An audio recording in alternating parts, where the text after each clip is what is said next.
let's do a fashion video. I want to talk about skirts today. Okay, so we're gonna stand up in a minute. I'm gonna show you some of my skirt collection.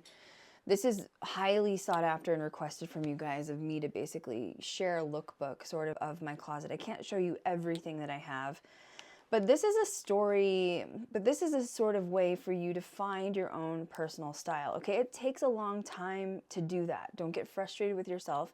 I also feel like the only way you find your personal style, whether it's alternative, goth, whatever, out of the box, you could literally do anything, even dark academia. Like whatever it takes to find your personal style, sometimes you have to go through many versions of yourself that don't serve you in order to figure out what you like, okay? And I'm a perfect example of that. I did some heavy, extreme gothic modeling for the past few years. Like, I got back into modeling 22, okay? And I had the coolest opportunities to work with all these different companies, a lot of wholesale companies too. And they were, I was modeling and they were putting me on their websites and I was getting paid in all these free clothes in return.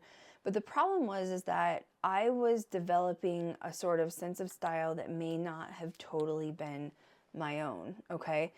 And I actually ended up taking a break from modeling for a while so that I could get rid of a bunch of stuff that I had obtained for free, which I was very grateful for, but also sort of find who I am, my own sense of style. And I want to sort of talk and teach you guys about that. And once again, understand that it takes time to find your own sense of style. So personally, as you guys know, love Persephone, queen of the dead, queen of the underworld aura, okay? My favorite, as far as Greek mythology, I resonate with her a lot because I've undergone several, very dark nights of the soul transformations within myself. So to me, Persephone represents, dark florals. She was obviously goddess of spring, queen of the underworld, okay? So I love embodying Persephone. That is my sense of style. Lace, floral lace, dark lace. It doesn't always have to be dark, but I do like the dark floral side of it, okay? My style doesn't necessarily mean that you vibe with it. You've got to find your own sense. And I always preach how important Pinterest is, okay? Like, follow me on Pinterest. You can find it down below. crystalleandra.me has all of my links. But creating Pinterest boards and finding creators that resonate with what you want your projected outlook to be is the best way to start, okay? And here's an example. When I was doing my gothic modeling, I was heavily involved in that. I was getting a lot of stuff with like coffins on it, and which I love coffins. You can see my shelves are coffins behind me, so it's not that I don't like coffins. I was getting stuff with like Ouija boards and planchette and a lot of, what's the word, graphic, I guess? Graphic looking stuff with like graphics. And I realized I don't like that personally. I don't like the way graphic stuff looks on me.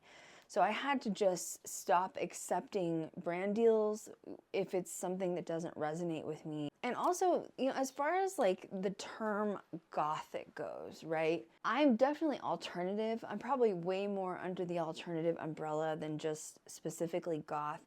The goth community can be a little bit gatekeepy, in my opinion. So I'm really careful with calling myself just goth anymore because, there's some rules that go with being goth, unfortunately, and it's the community that has created it, which is fine. It's like they don't want you to buy anything from China. It's like, I hate to break it to you, but 98% of our stuff comes from China. Like, if you're in business, like I've been my whole life and in wholesale, everything comes from China. And if the item doesn't come from China, then the material definitely came from China. You can't avoid it. And the goth community does not like you buying stuff from mass production, like Amazon, for example, anywhere that's mass production. And here's how I am. I get it. We shouldn't be giving millionaires more money. And I try to limit myself. However, like I went to Colorado 4 weeks ago, right? And I needed a bunch of stuff for my trip. And I went to like 10 stores in Vegas and could not find what I needed anywhere. I had no choice but to put like a $150 order into Amazon. I needed it right away because I was going on a trip. It's also not our fault as the consumer that like times have just changed now and everything's online and everything's Amazon. We can't punish ourselves for that. The Gothic community is really big on and like vintage and thrifting. The problem with that for me is I don't have a lot of time for DIY, if I'm being honest. I run several businesses and I just don't have time for it. And as far as thrifting and vintage hauls go, Vegas sucks for that. I don't put myself in a box. Also, there's some days I want to be the rock star girlfriend aesthetic. There's other days that I want to be, just alternative. There's other days that I love dark academia. There's other days I love just sort of, the haunted vampiric side of like haunted muse. So really, I just call myself haunted fashion. Honestly, just dark haunted fashion. I don't want to be gatekept by the goth community because I'm the kind of person that if I find something I like, no matter where it is, I'm going to buy it. And there's a lot of goth influencers that preach, expensive designer, which is a little bit, I don't agree with that either. I own designer handbags and they're not the best quality. It's like you don't have to spend a lot of money to look good is what I'm saying. There's too many rules when it comes to the title of goth. And so that's why I try to separate myself. So without further ado, let's talk about my skirt collection so that you can understand how I choose pieces, not necessarily based on where they're from, but how I choose pieces and how I get them to sort of fit my own personal aesthetic so that you can be drawn to build your own closet. Let's just do strictly skirts today. I did turn the lights on just because it can be a little bit dark in here and I want you guys to be able to see. So this is what my base of what I wear every day always looks like. I wear like really tight yoga shorts over nylons or whatever, and then we go in with the skirt. So I have a ton of different black skirts. I can't even tell you how many I have.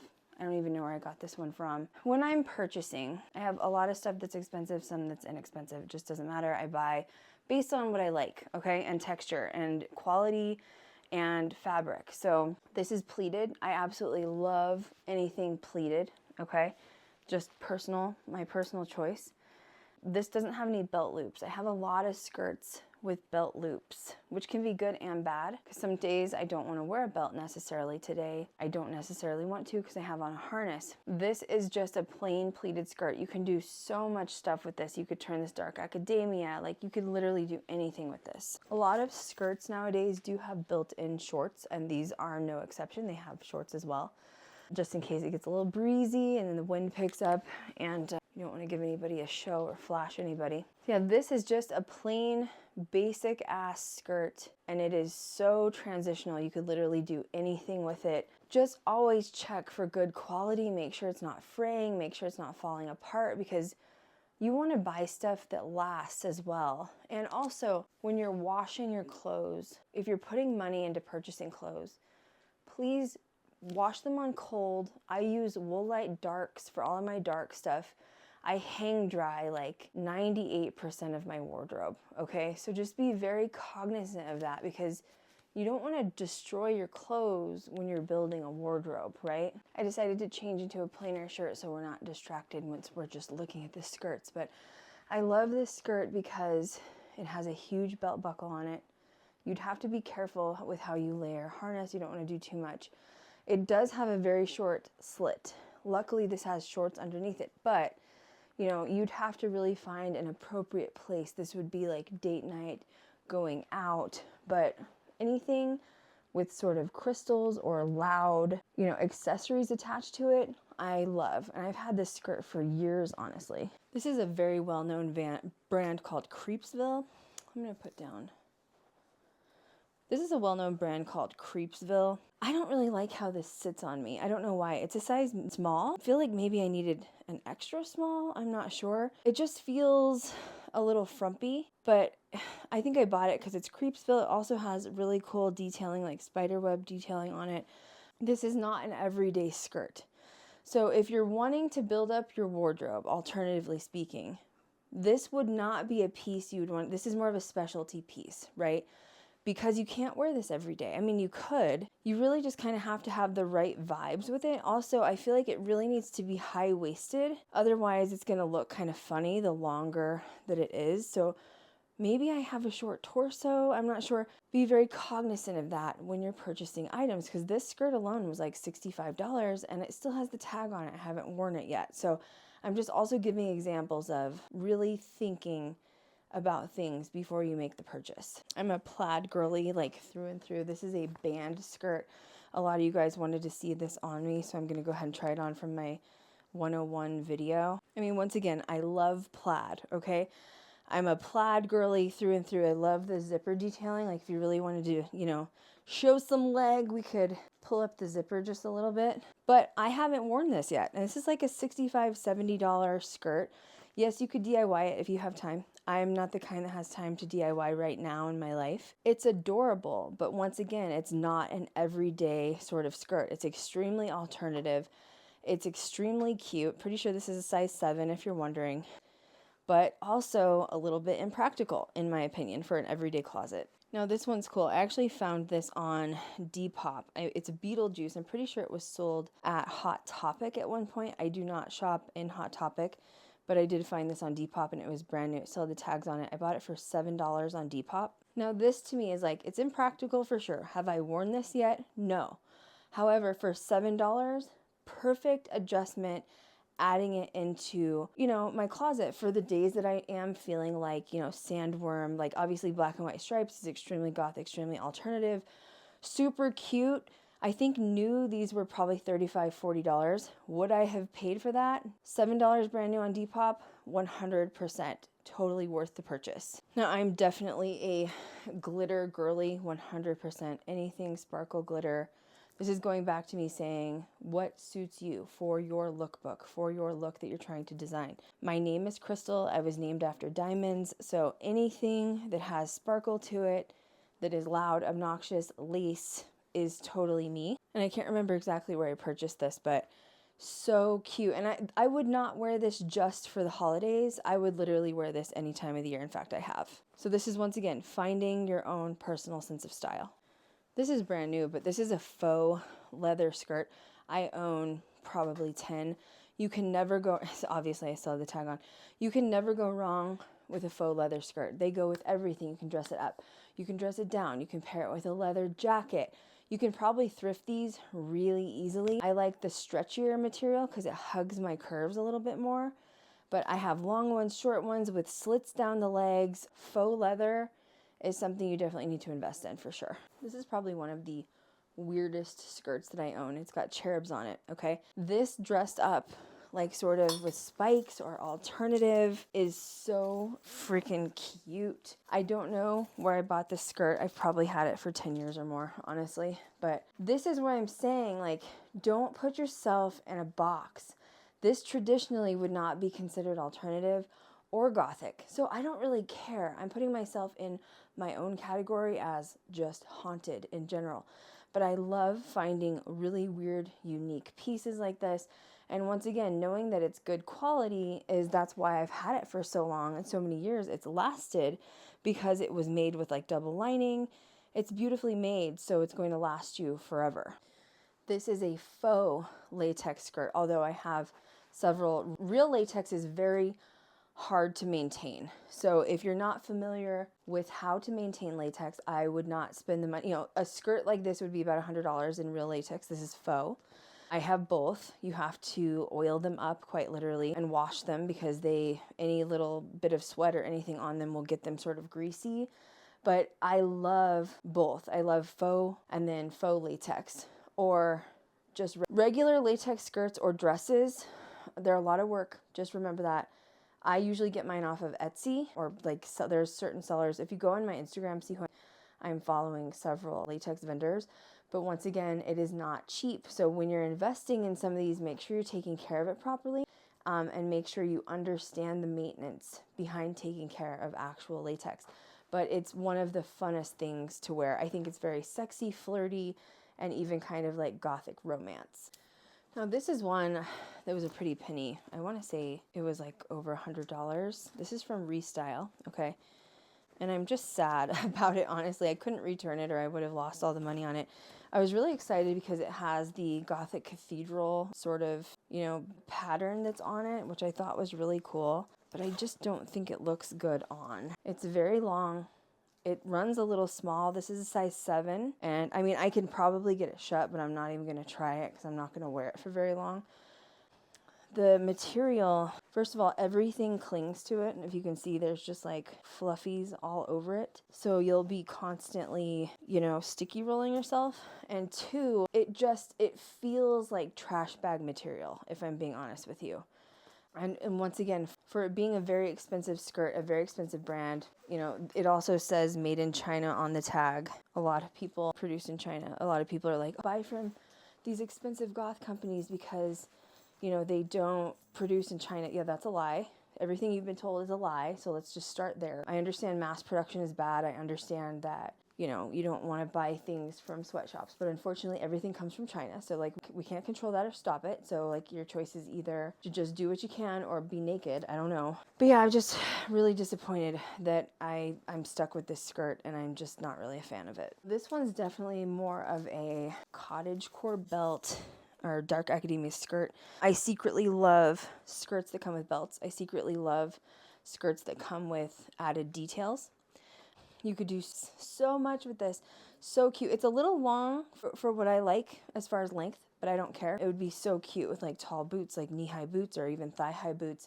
So yeah, for me, purchasing skirts, considering like a lookbook, I love the details. And honestly, I probably have 100 skirts, so I'm not going to be able to try them all on for you, but I'm trying to show you some of my unconventional ones. But once again, the bows, unconventional detailing, right?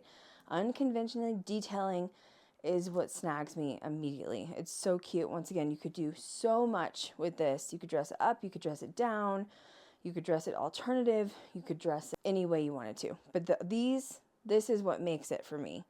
Anything girly. I love my lace, I love my bows, I love my plaid, I love feminine detailing, rhinestones, glitter, you get the picture. All right, this is a gray, so once again, unconventional. It's kind of a bone gray. It's a little longer than what I usually like. Still love, but we're talking about the detail again. We're talking about, this is giving very much buckle alternative vibes. So cute, bone gray. You could do so much with this once again. So I try to buy individual pieces that I can do unlimited things with when I'm styling. Let's talk about a few more unconventional pieces. I just don't want to keep trying them on because I'm destroying my closet, but this is a high-low. It's a lot longer. It almost goes floor length, so you would need the appropriate shoes and sort of shirt to go with it, but I love high-low as well. Once again, we're talking about a pleated skirt with really cute detailing on the side. I actually haven't worn these yet, but these are way more unconventional. I just love the detailing on them. And once again, I like to find items that are different. I want to be able to style these pieces differently. I saw this and I thought it was so cute. It has little bows on it. So once again, the details are really what call me with skirts. And I'm just a plaid girly. This is a plaid skirt. It's wool. It's a little hot. I'm not gonna lie. And Vegas is hot, but I did get this for, you know, just the holiday and the season. I thought it was kind of perfect for this time of year. But typically I really try to stay with more breathable fabric, just living in Vegas. All right, that was my lookbook for skirts. I hope that kind of gives you guys some inspo on like how I pick and choose my items. Don't get frustrated with yourself when you're going through the process of eliminating, like understanding what works for you, what doesn't, what really suits your style, what doesn't. I think that you need to find what doesn't work for you before you find what actually does work for you, if that makes sense. Remember, I have a couple of free goth glam guides that you guys can follow and pick up on my website at crystalleander.me, so make sure you go download those. You can always book a consultation with me too online. I only open about 10 slots per month. But yeah, there's a lot more fashion videos coming, so make sure you like, subscribe, and I'll catch you guys next time. Leave me comments below, and love you guys. Bye.